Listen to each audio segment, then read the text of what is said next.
Artist यानी कि कलाकार जो अपने विचारों और कल्पनाओं से कला को दूसरों तक पहुंचाता है।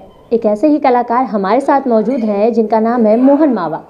जी हाँ, कहते हैं कि जो तस्वीरें होती हैं वो बोलती हैं, तो बिल्कुल मोहन की तस्वीरें देख के आपको लगेगा मानो बोल उठे। चलिए आपको सीधे मोहन से मिलवाते हैं। मोहन हमारे साथ मौजूद हैं। मोहन, सबसे पहले तो आपका बहुत बहुत स्वागत है।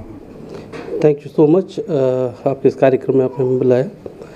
और सबसे पहले अपने बारे में मोहन बताइए कि पेशे से आप क्या करते हैं और क्या है। मैं पेशे से वैसे तो फ्रीलांस आर्टिस्ट ही हूँ, बट मैं असिस्टेंट प्रोफेसर हूँ Techno group of higher studies में, और मैं पिछले 12 साल से पढ़ा रहा हूँ।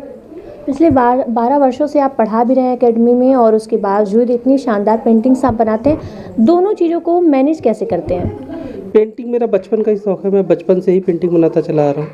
मैंने कॉमर्शियली पेंटिंग में बहुत काम किया है और अभी भी कर ही रहा हूँ। टीचिंग मैंने बहुत बाद में ज्वाइन करी। मैं प्रोफेशनली पहले पेंटिंग ही करता था। अच्छा, पहले टीचिंग बैकग्राउंड की बात करते हैं, उसके बाद तो हम पेंटिंग्स पे आएंगे। पर ये जो आप शिक्षक के रूप में आप उतरे हैं, तो कब से ये इस चीज़ को आप इस दौर में हैं आप? मैं पहले एनिमेशन इंस्टीट्यूट वगैरह में पढ़ाता था, और फिर मैंने ये 2019 में टेक्नो ज्वाइन किया। Techno group of higher studies BFA college है ये। अपने यहाँ पे कॉलेज बहुत अच्छा है, और यहाँ पर मैंने देखा कि बच्चों के अंदर प्रतिभा बहुत है, शायद कुछ अच्छे लोग नहीं मिल रहे हैं। तो मेरे पास जब ये ऑफ़र आया तो सहर्ष स्वीकार किया इस ऑफ़र को मैंने, और अभी मुझे पढ़ाना वहाँ ज़्यादा अच्छा लगता है, क्योंकि मेरा उद्देश्य है कि अपने साथ साथ कुछ नए और कलाकार खड़े करने समाज में, जो आर्ट को आगे लेके जाएं और आर्ट में करियर में। लोगों का मानना है कि जैसे कि आर्ट में पैसा नहीं है, आर्ट में करियर नहीं है, लेकिन मेरा मानना है कि बहुत पैसा है, बहुत तो करियर है, बस सही डायरेक्शन नहीं है। अच्छा मोहन, बात करें आपके फैमिली बैकग्राउंड की, तो कैसा रहा शुरुआती आपकी जो शिक्षा रही वो कैसी रही? मेरी हम लोग मिडिल फैमिली से थे। शुरुआती शिक्षा हमारी सरस्वती शिशु मंदिर से मैं पढ़ा, फिर DAV कॉलेज गया। DAV कॉलेज से मैंने मास्टर्स किया डॉक्टर अभयनंदन द्विवेदी के अंडर में। हृदय गुप्ता सर उसमें थे, उनके अंडर में। मतलब वो पेंटिंग फील्ड में वो अपने आप में महान प्रतिभाएं हैं, जिनसे के अंडर मैंने मास्टर्स किया।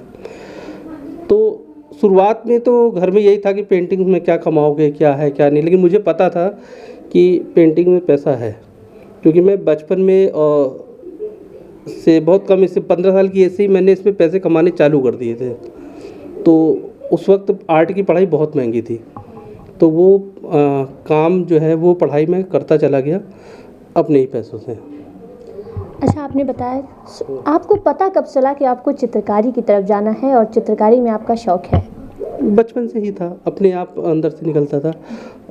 पापा मेरे प्राइमरी टीचर थे, ड्राइंग टीचर थे, तो कुछ जीन्स में था, बाकी आवश्यकताओं ने बना दिया। अच्छा, कुछ जैसे होता है कि हम जब किसी चीज़ में अपनी दिलचस्पी रखते हैं तो हम प्रोफेशनल्स के पास जाते हैं, उससे जुड़े लोगों के पास जाते हैं जो अच्छा कार्य करते हैं। तो क्या कभी आपने सीखा या फिर आपने स्वयं ही सीखते गए? नहीं, मैंने सीखा। मेरे टीचर्स, ये एक बहुत बड़ी चीज़ है कि आपको जब कुछ अच्छा बनना होता है जीवन में, कुछ किसी भी चीज़ के पीक पॉइंट पे जाना होता है, तो आपके पास टीचर बहुत अच्छा होना चाहिए। तो ये मेरा सौभाग्य था कि मुझे टीचर्स बहुत अच्छे मिले। जब मैंने पढ़ाई चालू करी तो डॉक्टर अभयनंदन द्विवेदी के अंडर में मैंने पढ़ाई करी। मतलब वो आर्ट फील्ड के सम्राट हैं, डॉक्टर हृदय गुप्ता, जिनसे मैंने पढ़ा। उन बहुत सी किताबें लिखी आर्ट में, तो और श्याम वर्मा सर, इन्होंने मुझे कॉमर्शियल ट्रेनिंग दी।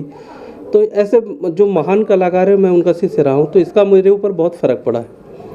यानी कि जो आपकी चित्रकारी थी उसको परखने के बाद उसको और पॉलिश मिला और हाँ। वो और अच्छे तरीके से निखर के सामने आई। मैं तस्वीरें देख पा रही हूँ। मैं एक बार अपने वीडियो जर्नलिस्ट से कहूँगी दिखाएं आपको, कि कहते हैं ना कि हर तस्वीर के पीछे एक कहानी होती है। हर तस्वीर, अगर कलाकार निपुण हो तो वो लिखता ऐसा है और बोलता ऐसा है कि तस्वीरें बोल उठें। तो जी हाँ, ये तस्वीरें मानो ऐसा लग रहा है बोल उठेंगी। मोहन, आप इस तस्वीर के बारे में बताइए। ये एक विलेज घर है। मैंने वो फोटोग्राफ देखा था, तो मुझे ये लगा कि एक गर्ल है, गांव की है, जिसके कपड़े भी फटे हुए हैं, रिंकल्स है, बट उसके चेहरे की जो हंसी है शायद वो करोड़ों रुपए खर्च करके भी आप लोग नहीं ला सकते।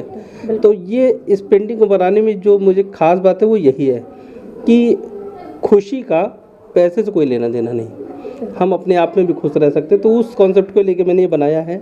और गांव के लोग भी जो है, जो हमारा पुराना ट्रेडिशनल स्टाइल है मेकअप का, उसकी आँख में काजल है, उसने कुछ आर्टिफिशियल्स पहन रखे हैं, लेकिन उसकी ब्यूटी जो है वो उसकी खुशी उन सब पे भारी है, बिल्कुल। है ना। तो ये इस चीज़ को कॉन्सेप्ट को लेके मैंने ये कितना वक्त लगा इस पेंटिंग को बनाने में? मैं 1 घंटे 2 घंटे पर डे इसमें काम करता था, तो 8 से 10 दिन में बन गई। अच्छा, 8 से 10 दिन एक पेंटिंग में बनाने में लेते हैं। हाँ। मैं बार बार इस चीज़ को कह रही हूँ कि कलाकार वो चीज़ें करते हैं, आपके अंधेरे जीवन में शायद रोशनी भरने का काम करते हैं, जो हम और आप नहीं देख पाती। वो तस्वीरों के जरिए उस पूरी कहानी को आपके सामने समक्ष रख देते हैं। बिल्कुल काम मोहन ने जैसे बताया कि एक गांव की लड़की को उन्होंने बताया, देखा, और तस्वीरें आपके सामने उन्होंने उजागर कर दी कि जी हाँ, खुशी आप पैसों से नहीं खरीद सकते। पीछे और भी तस्वीरें हैं और भी कहानी है, इसके बारे में मोहन बताइए ज़रा। ये एक फोटोग्राफ था, तो वो जो आजकल का जैसा कल्चर है, जैसा ट्रेडिशन है, तो उसमें जो एलोनलेस है, जो अकेलापन इस तस्वीर का, वो मुझे बहुत अच्छा लगा। उसको लेकर मैंने ये पेंटिंग्स बनाई। और ये ऑयल पोर्ट्रेट है हमारा, तो जस्ट हमारे एग्जीबिशन वर्क के लिए ये पोर्ट्रेट मैंने क्रिएट किया था। इसकी डिटेल्स जो है उस पर बहुत मेहनत करी है मैंने, बहुत काम किया है, ताकि जो जितनी रियलिटी है, जो HD फोटोग्राफ्स हम कैमरे से खींचते हैं, मैंने वो ब्रश से डालने की कोशिश करी पूरी इसमें। अच्छा, आपने बताया कि एग्जीबिशंस वगैरह में भी जाते हैं, तो क्या कभी सरकार की तरफ से कोई रुझान आया कि किसी पेंटिंग्स को, आपकी किसी कला को आपके सराहा गया हो? हाँ, मैंने बहुत गवर्नमेंट से बहुत अवार्ड मिले हैं मुझे। ललित कला अकेडमी से बहुत वर्कशॉप्स के ऑर्डर मिले हैं। मैंने अपने कॉलेज में भी नेशनल और ये जोनल कॉम्पिटिशन्स में पार्टिसिपेट किया है, जिसमें मुझे फर्स्ट प्राइज़ वगैरह सब मिले हैं। तो राज्य स्तर पर है ललित कला अकेडमी, जिससे हम लोगों को बहुत सारे प्लेटफॉर्म मिलते ही रहते हैं। अच्छा, बात करें मोहन आपकी, तो क्या आप, मैंने सुना है बच्चों को भी आप सिखाते हैं, उसके बारे में थोड़ा सा बताएं। बच्चों के अंदर एक ख़ास चीज़ होती है कि उनके अंदर मौलिकता होती है, और हमें अपने अंदर मौलिकता बनाए रखने के लिए उनसे जुड़े रहना बहुत ज़रूरी है। अगर हम खुद से कहेंगे कि हम किसी यंग आर्टिस्ट से कहेंगे कि एक ह्यूमन क्रिएट करो, तो वो उठाएगा ब्रश, डिटेल बनाना चालू करेगा, रिंकल्स बनाना। लेकिन बच्चे को कहोगे ना कि एक ह्यूमन बनाना, वो सर्कल बनाएगा, कुछ चांद सितारे जैसे, बी जैसे कान बना देगा, सारी चीज़ें बनाएगा बिना देखे, है ना। तो वो जो मौलिकता है, बच्चों को सिखाने में ये चीज़ बहुत अच्छी डेवलप होती है कि हम कम शब्दों में कैसे सिंप्लिसिटी क्रिएट कर सकते हैं, जिसको आजकल सिंबॉलिक आर्ट कहते हैं या मॉडर्न आर्ट कहते हैं। वो बच्चों को सिखाने में ये चीज़ मुझे अच्छी लगती है। अच्छा, बात करें मोहन, तो क्या आगे कुछ अपनी कला को, इन तमाम तस्वीरों को आगे ले जाने के लिए क्या कुछ कार्य करने वाले हैं, कुछ अलग? हाँ, मेरी एग्जीबिशन चलती रहती है। लखनऊ में है, दिल्ली में है, बॉम्बे में है, चारों तरफ मैं एग्जीबिशन करता रहता हूँ। अभी दिल्ली के लिए मेरी एग्जीबिशन तैयार हो रही है, पेंटिंग्स रेडी हो रही हैं, तो मई जून में जो है दिल्ली में भी एग्जीबिशन है। तो ये सारी चीज़ें, और मेरा ग्रुप भी है। मैं बहुत सारे ऐसे कलाकार हैं जो ग्रुप वाइज हम लोग काम करते हैं, तो घूम घूम के एग्जीबिशन। सोशल समस्याओं पे हम ज़्यादा काम करते हैं। जैसे अभी एक गुरुद्वारे में हम लोगों ने बहुत बड़ी एग्जीबिशन करी थी 4 साहबजादे को लेकर, कि उनकी वीरता का योगदान किया, गौ संरक्षण पर, लेबर चाइल्ड पर। तो इस तरह की एग्जीबिशन ज़्यादा करते रहते हैं। अच्छा, आखिरी सवाल मोहन जी, जब हम आपकी बातचीत सुन रहे थे तो आपने कहा आप कॉलेज से आते हैं, पढ़ाने के बाद आप बैठते हैं शाम में, उसके बाद आप तस्वीरें बनाते हैं। उस दौरान के बारे में थोड़ा बात बताइए, कैसे मैनेज होता है सारी चीज़ें? एक्चुअली पेंटिंग जब तक नहीं बना लो तब तक नींद नहीं आती, ये सच है। तो मैं सुबह उठता हूँ, जो भी हम लोगों की डेली रूटीन है उनको करने के बाद कॉलेज जाता हूँ। कॉलेज से आने के बाद फिर जो मेरी ट्यूशन क्लासेस हैं और जो भी बिजनेस वर्क है निपटाने के बाद शाम को 8 साढ़े 8 बजे फिर डिनर करने के बाद जब मैं बैठता हूँ, तब 8 9 10 11 12 बजे तक जितना भी कर सकता हूँ पेंटिंग करता हूँ, फिर मैं सोता हूँ।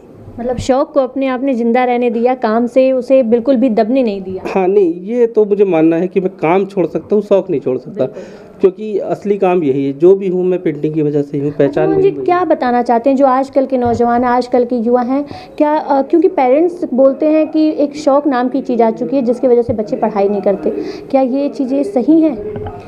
बिल्कुल सही है। अगर शौक़ को प्रोफेशन बनाया जाए ना, तो जो ताकत हमें किसी चीज़ में 100% लगानी होती है ना, वो 20% रह जाती है। तो मैं अगर बोलता हूँ किसी भी तरह की आर्ट का अगर शौक़ है किसी भी तरह की क्रिएटिविटी बच्चे के अंदर है तो उसे बिल्कुल नहीं मरने देना चाहिए, और शौक़ को प्रोफेशन बनाना बहुत ज़रूरी है। वो इससे ज़्यादा फ़ायदे हैं, मेहनत कम लगती है, सक्सेस ज़्यादा मिलती है, और सबसे बड़ी चीज़ है पूरी लाइफ का एक वर्क सेटिस्फेक्शन, वो जो मिलता है ना, वो खुशी अलग होती है। तो हमारे साथ मोहन जी मौजूद थे, जिनकी कला आपने देखी, तस्वीरें देखी और तस्वीरों के पीछे की कहानी आपने देखी। हम बार बार इस बात पे यकीन दिला रहे हैं आपको कि जो तस्वीरें होती हैं वो कहीं ना कहीं, अगर जो कलाकार है वो निपुण है अपनी कला में, तो उसके पीछे की कहानी और संघर्ष अपने आप आपके सामने तस्वीरों के माध्यम से रख देते हैं। मोहन वही कर रहे हैं, अपने साथ साथ जो बच्चे भी हैं उन्हें भी सिखा रहे हैं। आजकल के जो पेरेंट्स हैं हमेशा कहते आ रहे हैं, हम सुनते भी आते हैं अखबारों में, टीवियों में और साथ ही साथ सोशल मीडियाज़ पे, कि जो पैशन नाम की चीज़ है कहीं ना कहीं उसकी वजह से बच्चे बिगड़ रहे हैं। लेकिन नहीं, अगर आप अपने पैशन को फॉलो कर रहे हैं और पैशन सही है और वो सही दिशा में है, तो बिल्कुल आप अपने कार्य के साथ अपने पैशन को फॉलो करके जीवन में आगे बढ़ सकते हैं। वीडियो जर्नलिस्ट अनुराग के साथ मैं Prachi Tiwari, daily insider, Lucknow. UP और देश दुनिया की तमाम ताज़ा तरीन खबरों के लिए गूगल प्ले स्टोर से आज ही डाउनलोड करें हमारा तेजी से उभरता न्यूज़ ऐप डेली इंसाइडर।